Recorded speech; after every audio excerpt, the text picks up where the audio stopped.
ये शाया में परमेश्वर ये खुद कह रहे हैं कि हमारे अच्छे काम मैले चित्रों के समान है, भयानक वाले हैं। फिर पौलुस लिखते हैं प्रभु यीशु का दास कि कोई भी धर्मी नहीं है, एक भी नहीं। फिर प्रभु यीशु कहते हैं कि यदि आप में से कोई है जिसने कोई पाप नहीं किया, वो पहला पत्थर मारे।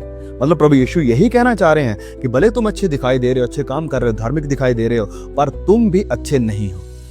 फिर जब प्रभु यीशु मसीह कहते हैं कि राह, सच्चाई और जीवन मैं हूं, बिना मेरे द्वारा कोई स्वर्ग में नहीं जा सकता या पिता के पास नहीं जा सकता, तो मुझे अपने आप को प्रभु यीशु के उस बात के अधीन करना ही होगा। मैं कितना भी क्यों ना कहूं कि प्रभु मैं बड़े अच्छे काम करता हूं, मैं तो चर्च जाता हूँ और मैं तो बचपन से कभी कोई पाप नहीं किया, मेरा मन शुद्ध है, सोचें शुद्ध है, तो प्रभु इसलिए मुझे आपकी जरूरत नहीं है, मैं अपने रास्ते से चला जाऊंगा। लेकिन प्रभु यीशु इस बात को रोकते हैं और कहते हैं कि कोई भी धर्मी नहीं, एक भी नहीं, और बिना मेरे द्वारा तुम पिता के पास नहीं आ सकते।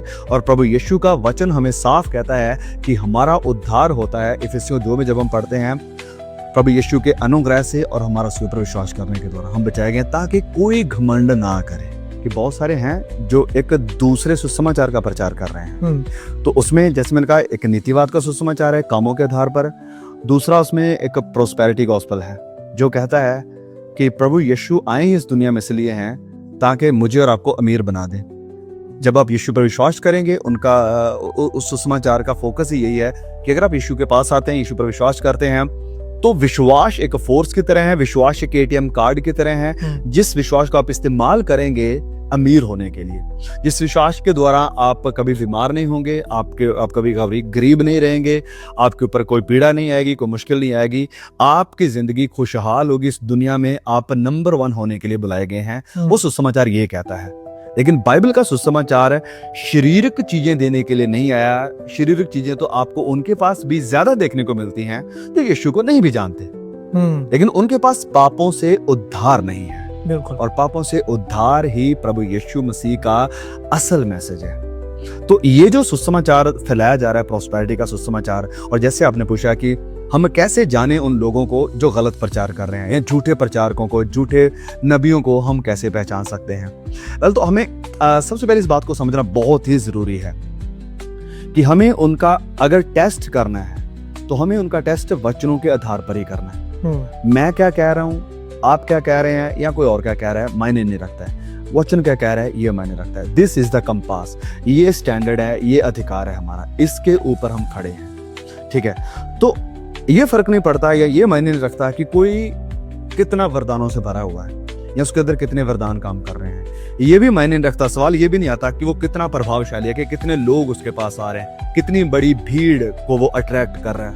ये भी सवाल नहीं है कि कितने बड़े बड़े चमत्कार उनके द्वारा हो रहे हैं, ये असल सवाल नहीं है। असल सवाल ये है कि जो कुछ वो सिखा रहे हैं, जो भी उनकी शिक्षाएं हैं, जो सुसमाचार वो दे रहे हैं, जो शिक्षाएं वो दे रहे हैं, क्या वो पवित्र बाइबल के साथ मैच कर रही हैं, क्या वो वचन पर खड़ी हो पा रही हैं।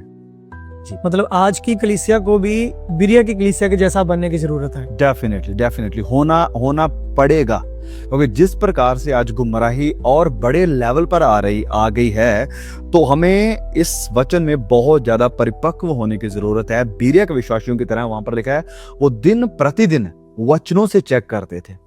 और एक बात को यहां पर मैं रखना चाहता हूं, इससे पहले कि हम आगे बढ़े, कि उस समय बिरिया के विश्वासियों के पास इस प्रकार से बाइबल नहीं थी। जैसे आज हमारे पास बाइबल है, उनके पास ऐसे बाइबल नहीं थी। तो फिर वो दिन प्रतिदिन कैसे चेक करते थे? वहां पर तो लिखा कि दिन मतलब हर रोज वो चेक करते थे। तो कैसे चेक करते थे? सोच कर देखें, अपने काम धाम खत्म करके वो सिनेगोग जाते थे। सिनेगोग यानी उस वक्त जो सभा होती थी, जहां पर मीटिंग चलती थी, जहां पर यहूदी लोग इकट्ठे होते थे, वचन रखे हुए होते थे, स्क्रोल में होते थे, एक एक किताब पढ़ी होती थी। तो वहां पर जाकर वो किसी रब्बी से, किसी सिखाने वाले से कहते थे कि आप ये वचन हमारे लिए पढ़ दीजिए। उनके थ्रू उन्हें पढ़ना पड़ता था, और वो इतना मेहनत कर रहे थे ताकि सच्चाई को जाने, ताकि वो गुमराह ना हो।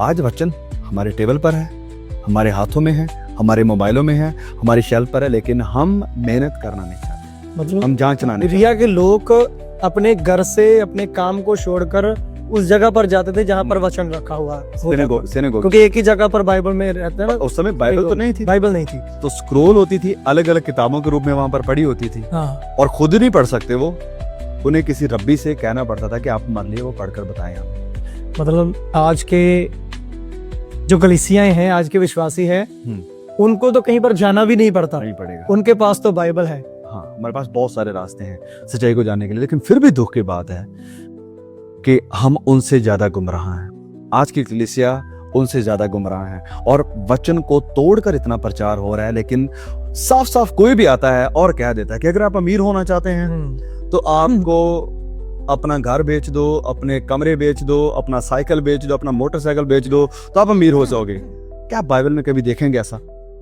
जब पौलुस लोगों को कह रहा था कि हमें यरूशलेम की कलीसिया की मदद करनी है, तो वो लोगों को ये नहीं कह रहा था कि अपने साइकिल बेच दो, अपना घर बेच दो, अपनी गाड़ियां बेच दो, जो कुछ भी है बेच दो और बदले में तुम्हें प्रभु अमीर बना देगा।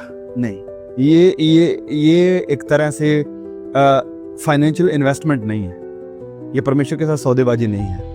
ये हम परमेश्वर को खरीद नहीं सकते हैं कि प्रभु ये ले, अब मैंने तुझे इतना दे दिया, अब बदले में तुझे मुझे इतना देना ही पड़ेगा। कभी वचन में ऐसा सीखने को नहीं मिला, लेकिन आज बड़े मशहूर प्रचार के सिखा रहे हैं और लोग नीचे आमीन लिख रहे हैं। उसकी वजह क्या है? क्योंकि वो बीरिया की तरह मेहनत नहीं करते। उनके पास बाइबल होने के बावजूद भी मेहनत, वो नहीं, सच को जानना नहीं जानते नहीं है। बस उनको ये है कि अगर इस बंदे ने कह दिया है तो ये सच ही है, तो हम इसको मान लेंगे। लेकिन बीरिया के लोगों ने ऐसा नहीं किया।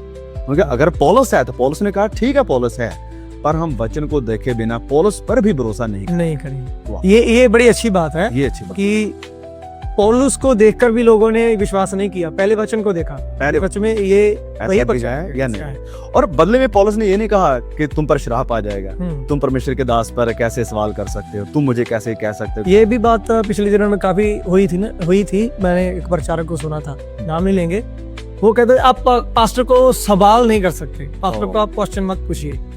बस, तो जो पास्टर सबसे ओके, इस पर आ जाते हैं। अगर कोई भी पास्टर, चाहे मैं क्यों ना, अगर मैं सवाल से भाग रहा हूँ, अगर मैं अकाउंटेबिलिटी से भाग रहा हूँ, अगर मैं जज होने से भाग रहा हूँ, अगर मुझे कुछ शिक्षाएं हैं और किसी का सवाल हो सकता है कि याकूब भाई ऐसा नहीं ऐसा है, तो अगर मैं उससे भाग रहा हूँ कि नहीं तुम मुझे सवाल नहीं कर सकते, तो बस मैं गलत हूँ। लेकिन अगर मैं सच्चाई का प्रचार कर रहा हूँ, कोई भी आए, कोई भी मुझसे सवाल पूछे, मैं तैयार हूँ कि ठीक है आप पूछ सकते हैं और मुझसे डिसएग्री भी कर सकते हैं। हो सकता है मैं जो कह रहा हूँ आप उससे साथ सहमत ना हो। तो लोगों को गलत सिखाया कैसे जाता है झूठे प्रचारकों के द्वारा?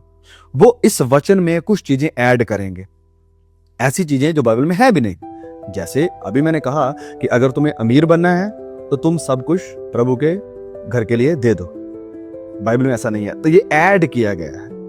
और ऐसे बहुत सारी शिक्षाएं हैं जो वचन में नहीं है, उनको ऐड किया जाता है। जैसे कि ये सिखाया जाता है कि एक स्पिरिचुअल लॉ है, एक आत्मिक नियम है, जिसमें अगर आपने कुछ बोल दिया तो वो आत्मिक नियम में पूरा होता ही होता है, होगा ही होगा।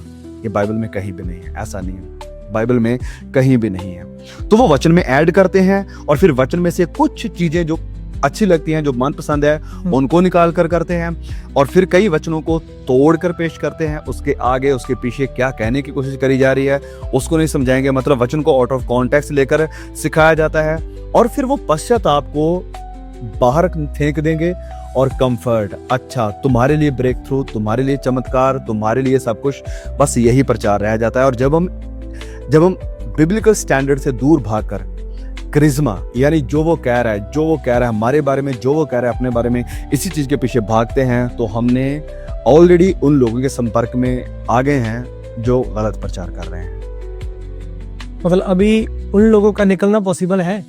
डेफिनेटली। हम उनको कभी भी ऐसे नहीं देखते कि भाई आपके लिए कोई उम्मीद नहीं है या आप श्रापित हो, आप ये हो वो है।